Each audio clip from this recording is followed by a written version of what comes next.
encontrar o ponto X desta questão,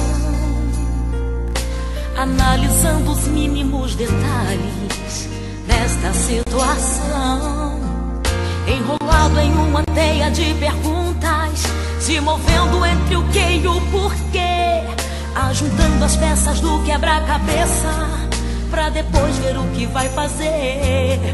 Esta reação é tão normal e acontece quando a gente está na prova. Mas quem tem as promessas de Deus não morre no vale, não fica na cova. Como Deus pega a semente que está dentro